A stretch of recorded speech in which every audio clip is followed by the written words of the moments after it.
Commander John Miller gazed at the enormous alien vessel displayed on the main screen of the Star Voyager. In his 15 years exploring space, he had never encountered anything quite like this. The mysterious ship gleamed softly in the distant sunlight, dwarfing his own vessel by at least 10 times. "Have they answered our messages yet?" John asked gently. Officer Amy Clark shook her head, her fingers continuing to work across her control panel. "Nothing so far, Commander. They're simply observing us." John ran his fingers through his short brown hair, taking a moment to look around at his crew. They were Earth's finest, trained extensively for first contact situations, though theory often differed from the reality they now faced. "Please keep trying," he encouraged. Without warning, the screen flickered to life. A face appeared, or what seemed to be a face. It featured 4 eyes arranged in a diamond pattern on blue-gray skin with a smooth, almost rubber-like texture. 2 narrow slits where a nose might be opened and closed with each breath. "Humans," the alien said in flawless English. "We are the Xorlans. Your vessel has entered our territory." John stepped forward with a welcoming expression. "This is Commander John Miller of the Earth Alliance vessel Star Voyager. We come in friendship. We weren't aware this region belonged to anyone." The alien's 4 eyes blinked in a curious wave-like pattern. "Lack of knowledge doesn't excuse trespassing. We sincerely apologize for any misunderstanding," John offered warmly. "We're explorers by nature. We'd welcome the opportunity to establish friendly diplomatic relations." Diplomatic relations. The alien made an unusual sound resembling water swirling down a drain. Perhaps laughter. "You misunderstand your position. We don't establish relations with developing species. We evaluate whether they might be useful." A hush fell over the bridge. John felt a flutter of concern in his chest. "And what have you determined about us?" he asked calmly. "Your species shows potential as workers. Your planet contains resources we require. We'll begin integration procedures immediately." Officer Ben Young whispered from his station, "Commander, they're accessing our databases. They're collecting everything. Our history, defense systems, Earth's coordinates." John felt a stirring of protectiveness. "Please stop accessing our systems now." The alien continued as if John hadn't spoken. "Your species is intriguing. You frequently conflict among yourselves. You harm your own environment. You act on emotion rather than logic. Yet you reproduce quickly and adapt well to various tasks. We prefer to make our own choices," John said with quiet firmness. "We aren't looking to become anyone's workforce." "Choice is merely an illusion for developing species," the alien stated. "The Xorlan Empire encompasses 57 star systems. Our technology exceeds your understanding. Resistance would be futile." John glanced around at his crew. Amy appeared concerned. Ben seemed troubled, and Officer Lisa Peterson was quietly securing critical systems. "Your civilization will benefit from our guidance," the alien continued. "We'll assume control gradually to minimize casualties. Provide Earth's coordinates now to begin the process." John stepped closer to the screen. "And if we choose not to?" All 4 alien eyes blinked simultaneously. "Then we'll take what we want regardless, but the process will be considerably less pleasant for your species." John thought of Earth, his home in Colorado, his loving parents and sister, and the 7 billion people blissfully unaware of the Xorlans or their vast empire. Looking directly at the alien, John raised his middle finger. "What does this gesture signify?" the alien inquired. "It means we respectfully decline your offer," John replied with remarkable composure. "Humans don't accept commands from others. Not today. Not ever." "This defies logic," the alien responded. "You cannot prevail." John smiled gently. "That's where you're mistaken. Humans have overcome impossible challenges since our earliest days. We don't concern ourselves with your empire or your threats." He turned to his crew. "Prepare defensive positions. Send a message to Earth. Inform them we've made first contact, and it appears unfriendly."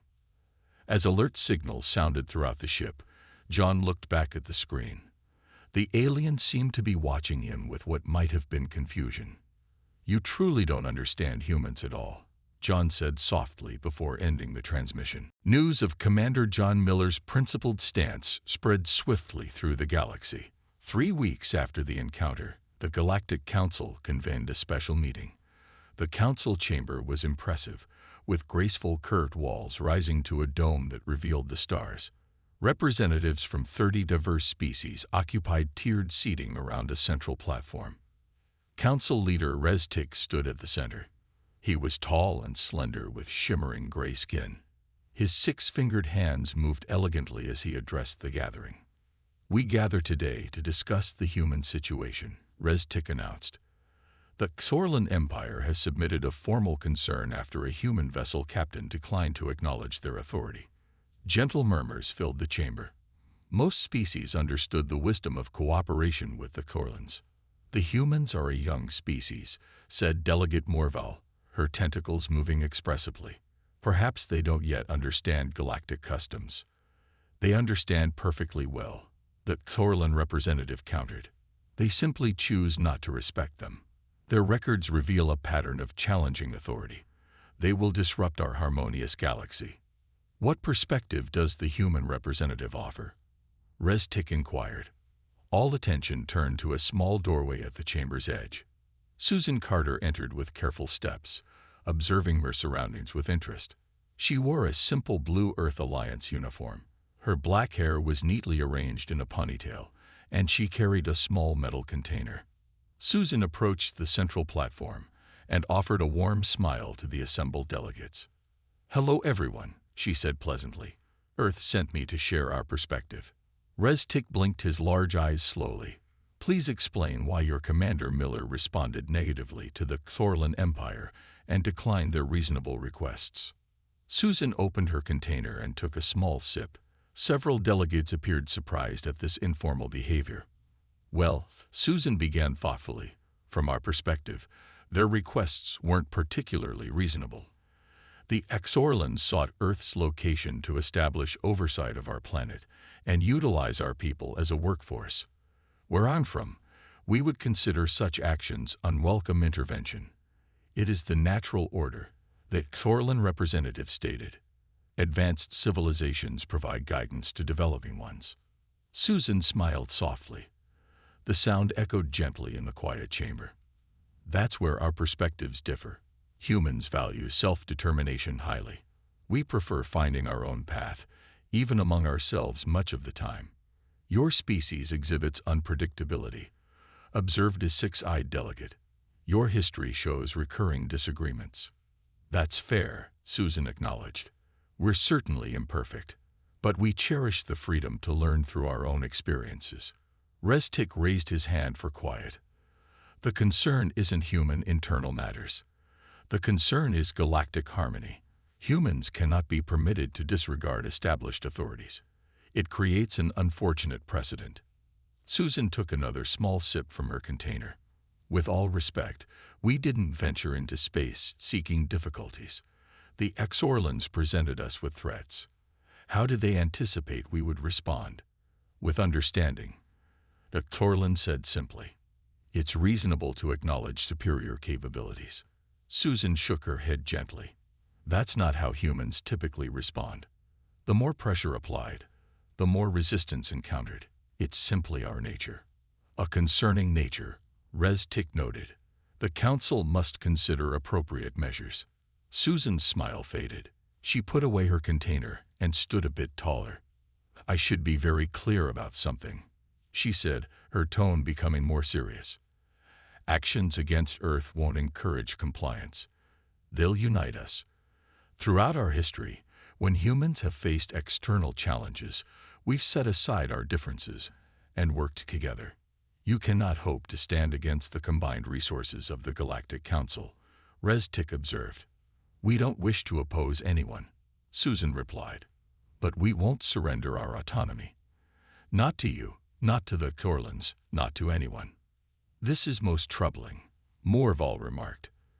"The humans don't recognize their position." Susan smiled again, though her eyes remained serious.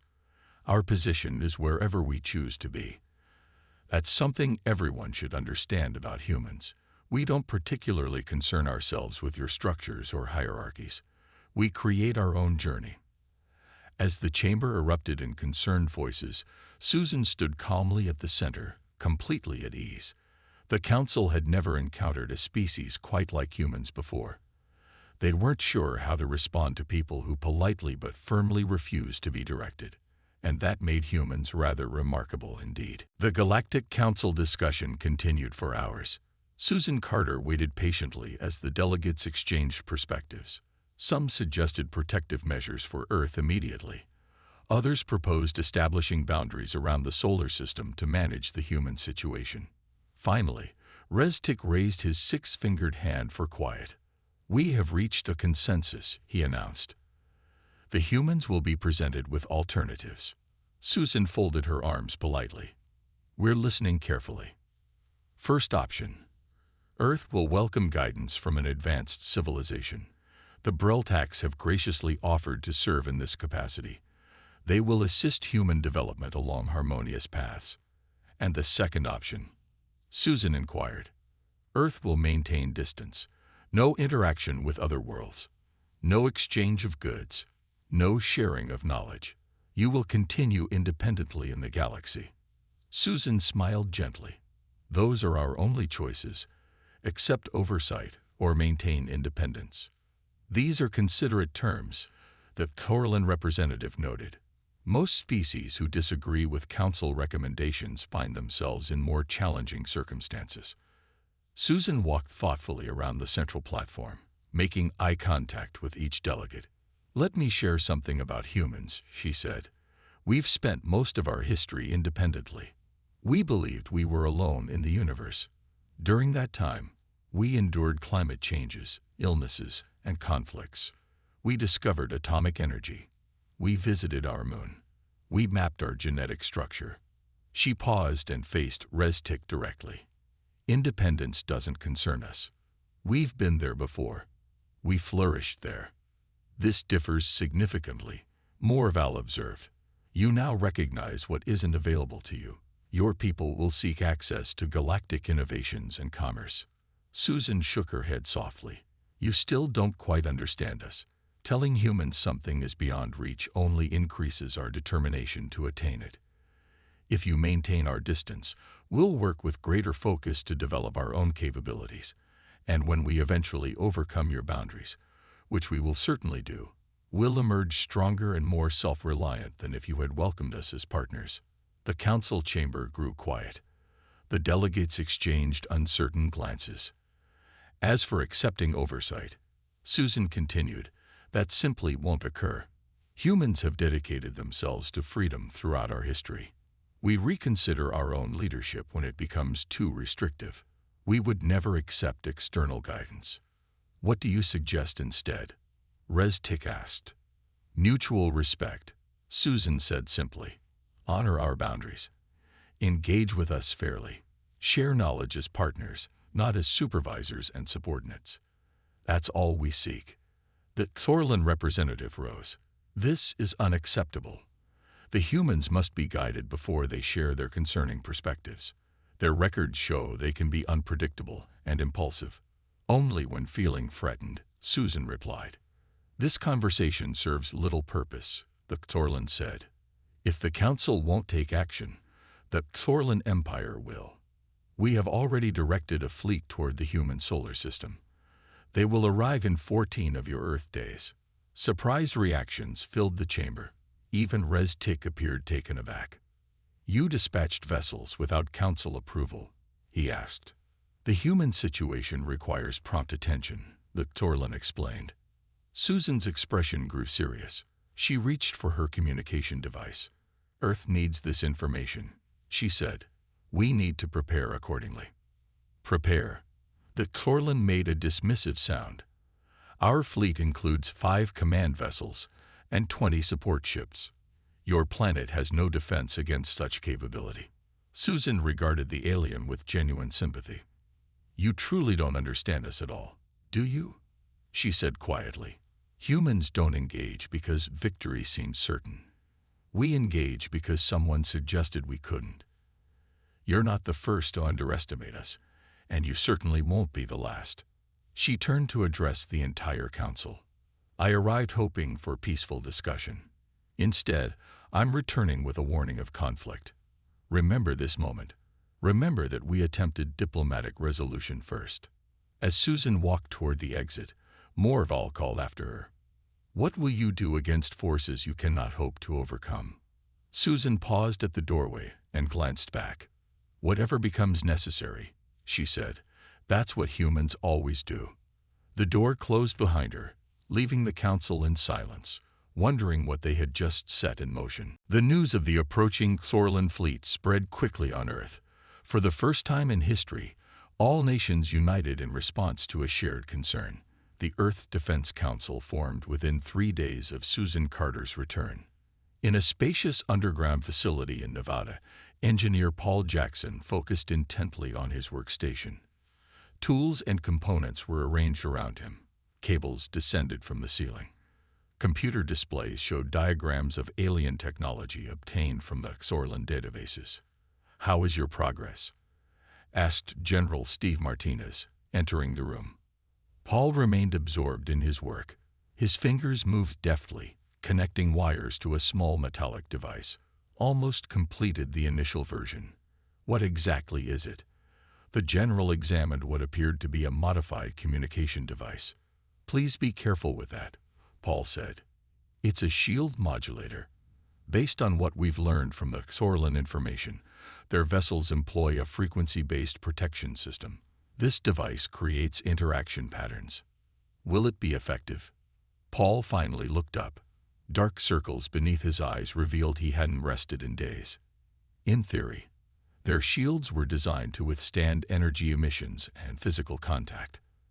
They never considered someone might simply adjust the frequencies.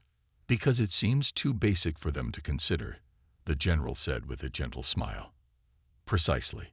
Sometimes traditional approaches work best." Elsewhere on the base, scientist Lisa Morgan was sharing a similar breakthrough.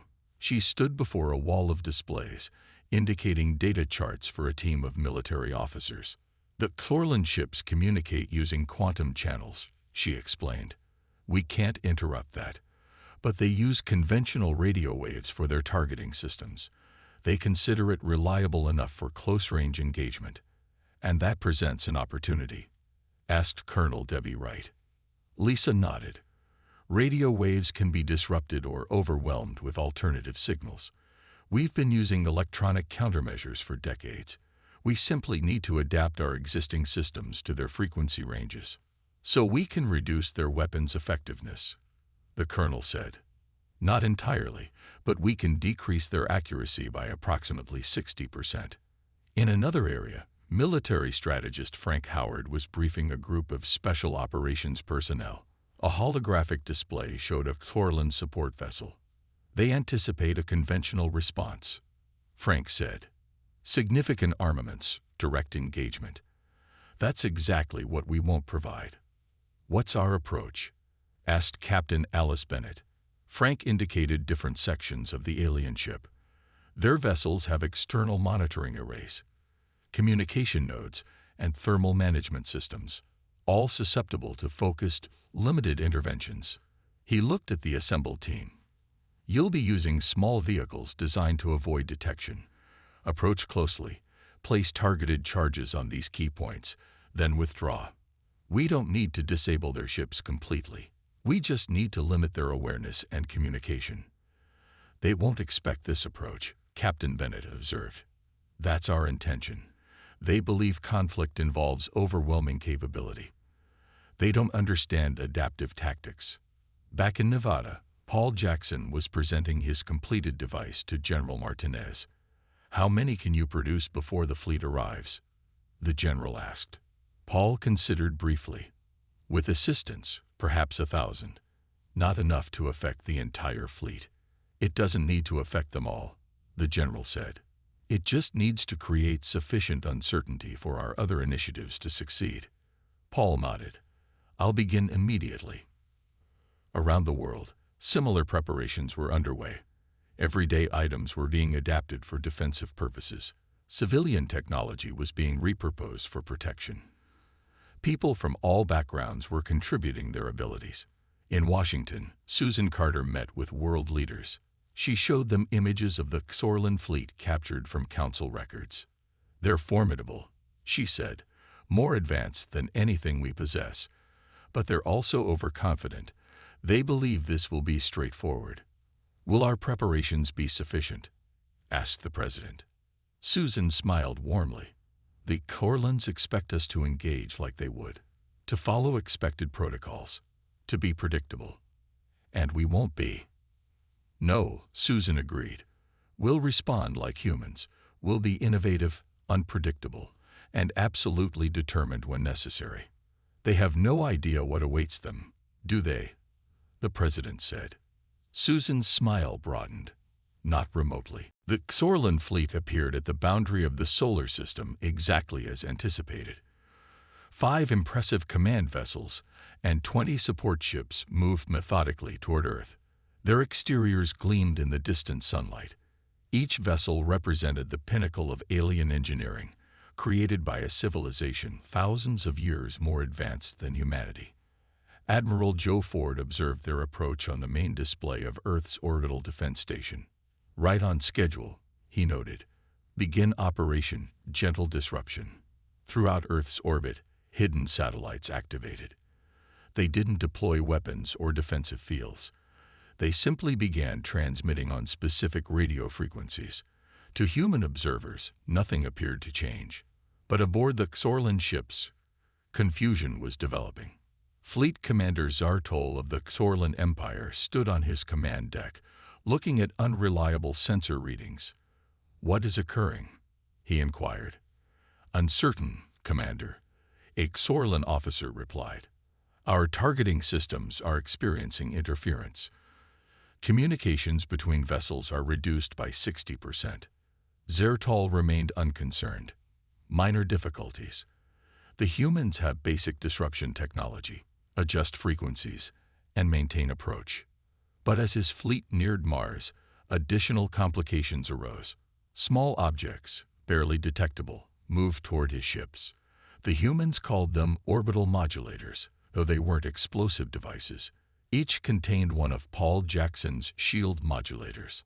On Earth, Captain Diane Powell and her team prepared for their assignment. They gathered beside 6 small craft designed for stealth rather than engagement. The vessels were darkened and constructed with shapes that wouldn't register on sensors. "Remember your objectives," she reminded her team. "External sensors, communication nodes, thermal regulation systems. Approach, place the devices, withdraw. Focus on the mission rather than heroics." Her personnel nodded in understanding. They carried specialized devices designed by Lisa Morgan to cause targeted disruption to alien systems. "Departure in 5 minutes," Diane said. "Best wishes." In space, the Xorlan fleet was experiencing increasing difficulties. Their shields were fluctuating as they passed through the field of orbital modulators. Zartol was growing frustrated. "These are merely distractions," he said. "Nothing more. The humans cannot prevent our progress with these simple tactics." Just then, his vessel trembled slightly. "What was that?" he demanded. "Direct impact on our primary communication array," an officer reported. "We've lost connection with the rest of the fleet." "Impossible. How did they penetrate our shields?" The officer checked his display. "They didn't, Commander. The shields were functioning properly. Something small attached to the exterior and activated." Zertol couldn't comprehend. The humans weren't supposed to possess technology that could affect his ships, let alone disrupt them. Throughout the fleet, similar interventions were occurring. Captain Powell's team and others like them had reached their targets. Small, focused disruptions disabled key systems on multiple ships. Not enough to disable them completely, but enough to limit their awareness, interrupt their communications, and increase their vulnerability. On the largest command vessel, Zertol's frustration turned to concern as more systems became unreliable.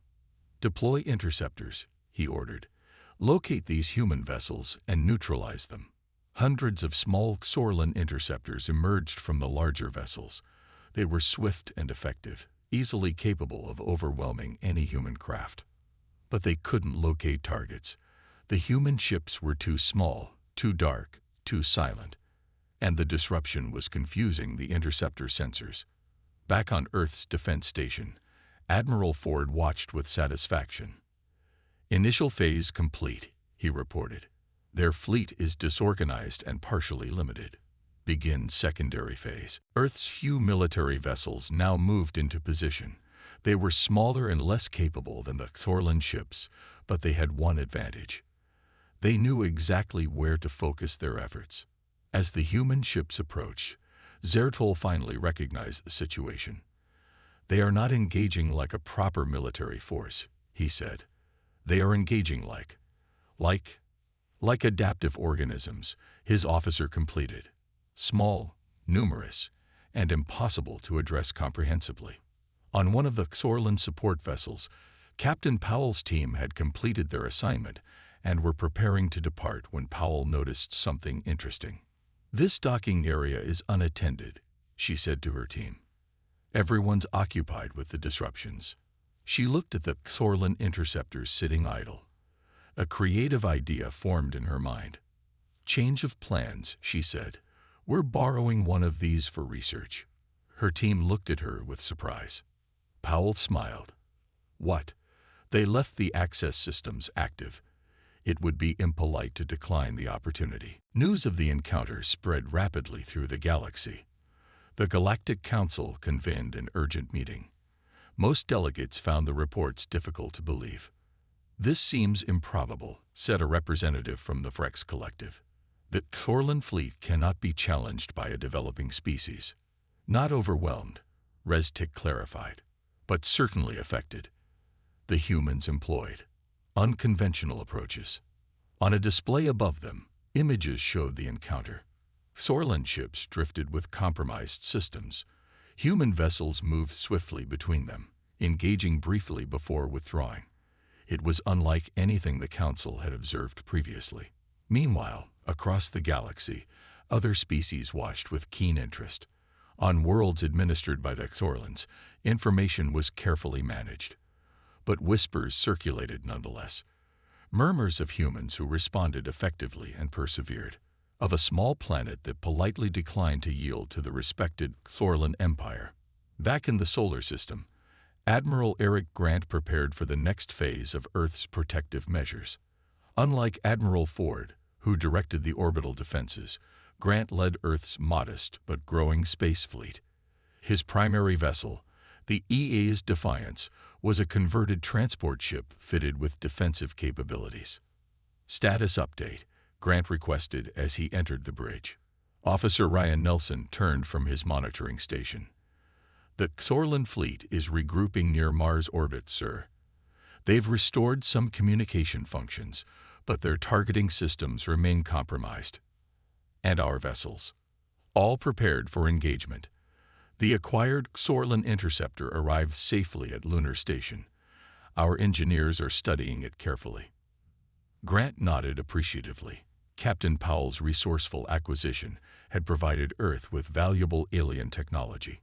Already, scientists were learning how the interceptor systems operated. "The Xorlans will adapt to our approaches," Grant said. "We need to engage again before they can restore their vessels. Prepare all ships for coordination pattern Omega." "Sir," Officer Nelson said thoughtfully, "coordination pattern Omega involves directing damaged vessels toward enemy ships. We'll lose personnel." Grant's expression was solemn. "I understand. But each vessel we affect now represents one less approaching Earth later. Request volunteers only." "Yes, sir." What the Xorlans didn't comprehend was that humans would willingly risk themselves to protect their home. It wasn't logical. It wasn't efficient. But it was profoundly human. In deep space, the affected Xorlan fleet worked to repair their vessels. Fleet Commander Zertol was experiencing something entirely new, unexpected outcomes. "The humans should have acknowledged reality by now," he said to his officers. "They cannot prevail in this situation. Why do they persist? Their behavior defies understanding. An officer replied. They engage, then withdraw. They target systems, not the vessels themselves. They operate without proper formation or protocol. No, Zartol said thoughtfully. There is an approach. We simply haven't recognized it yet. Before they could discuss further, alert systems activated. Human ships were approaching again. But this time, they maintained close formation, moving rapidly. Implement defensive measures, Zartol directed. On the EA's defiance, Admiral Grant monitored as his fleet approached the Xorlan ships. Initiate electronic countermeasures, he instructed. Deploy simulators. Dozens of small devices launched from the human ships. Each transmitted signals identical to Earth vessels. On Xorlan sensors, it appeared as hundreds of ships approaching, rather than merely 20. Begin evasive maneuvers, Grant said. Brief engagement tactics only. The human ships moved swiftly between the larger Xorlan vessels, focusing on already affected systems. The Xorlans attempted to respond, but their targeting systems were confused by the countermeasures and simulators. 3 human ships, crewed by volunteers, headed directly toward the most compromised Xorlan command vessel. They had been simplified to essential systems and prepared with disruptive devices. Zartol watched with growing concern as the ships made contact with his fleet's primary vessel. The resulting disruptions affected already weakened systems and compromised essential functions. As the human fleet withdrew, Admiral Grant sent a message to all Xorlan ships. It was straightforward and respectful. This is Admiral Eric Grant of Earth. Today you've witnessed what humans can accomplish when necessary. We don't adhere to your expectations of engagement. We don't focus on your advanced technology. We will employ every approach, every tactic, and every resource to safeguard our home. Who might be next? The message traveled not only to the Xorlans but was transmitted across all galactic frequencies. Throughout the galaxy, species under administration heard the human message and began to consider possibilities. 2 months after the initial encounter, Earth was filled with purposeful activity. The Xorlan fleet had withdrawn to the solar system's edge to regroup. This provided humans time to prepare for subsequent engagement. But something unexpected was also developing. In a secure location beneath the United Nations building in New York, Susan Carter met with an unusual visitor. The individual resembled a tall, slender human with purple skin and silver hair. His name was Vaz, and he represented the Nylari people. Your message reached us, Vaz said. The one from your Admiral Grant. It inspired hope. Susan prepared coffee for herself and offered some to Vaz, who declined with appreciation. Hope for what? She asked. Self-determination, Vaz said simply. The Xorlans established administration of my world 50 years ago. They utilized our resources and directed our efforts for them. We never considered an alternative until we learned about Earth. Susan leaned forward, genuinely interested. Are there others like you? Other species who wish to establish independence? Many, Vaz confirmed. But we're uncertain how to proceed. We've been directed for so long. We need to learn from humans. This conversation led to something no one had anticipated. A cooperative movement that spread across the galaxy. Earth became its center. Representatives from other worlds came discreetly to learn human approaches. Nicole Wright never expected to participate in this effort. Before the Xorlan situation, she had been a high school history teacher in Ohio. Now she found herself educating visitors from other worlds about Earth's past. Throughout our history, she explained to a group of diverse beings in a private classroom.